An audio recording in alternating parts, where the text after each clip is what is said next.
Chapels have always been important to the King's University. In the beginning, though, our chapel services really didn't look like our chapel services do today. We would gather together on Monday afternoons at 5 o'clock, Wednesday afternoons at 5 o'clock, before classes later that evening. We were a night school, so students came in the evening to study, and we had chapels before they came for those classes. Chapel was nothing more than gathering around a piano to sing songs and to pray to the Lord. We would just give those praises to the Lord, and we would then give our prayers to the Lord. The one thing that we prayed for at that time was that the Lord would help us to grow as a school, to grow not only in numbers, but to grow in spirit. We would pray that the Lord would send us students from the north, that He would send us students from the south, that He would send us students from the east, and He would send us students from the west, that He would send us students, that we could grow and that we could give even greater praise and worship to Him.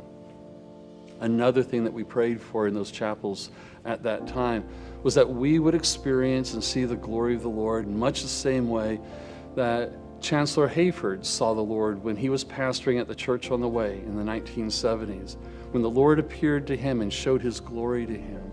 We always saw ourselves as an extension of the ministry that the Lord had given to him at the Church on the Way, and we invited the Lord to show us His glory too. We wanted the glory of the Lord to be manifest in our presence, manifest in our midst. Not simply that we would have an experience of that glory, but that we would then be able to share and show that glory to other people. And one of the things that I have seen that really connects our chapels at that time with the chapels that we have now is that there's that same ambition for the glory of the Lord, for the presence of God to be with us.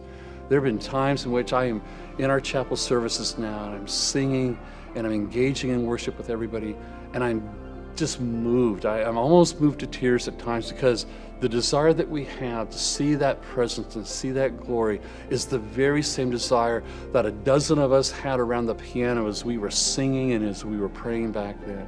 It's an exciting thing to be able to come into the presence of the Lord. That's who we are at the King's University, and that hasn't changed. At the King's University, we are people of worship.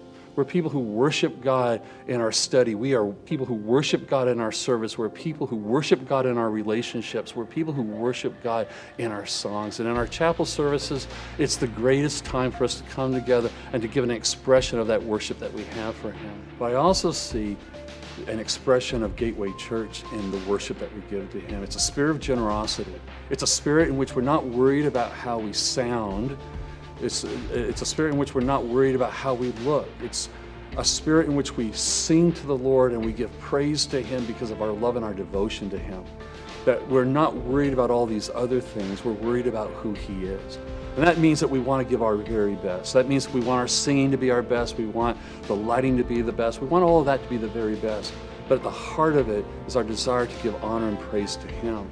And that's an expression of Gateway Church and the ministry of Gateway Church. And I think that shows that early expression of ministry from the Church on the Way and the expression of church ministry from Gateway today is flowing together in our chapel services. It's one of the reasons why I feel that there's such a vibrancy in the times that we have together when we do sing to Him and we do pray to Him.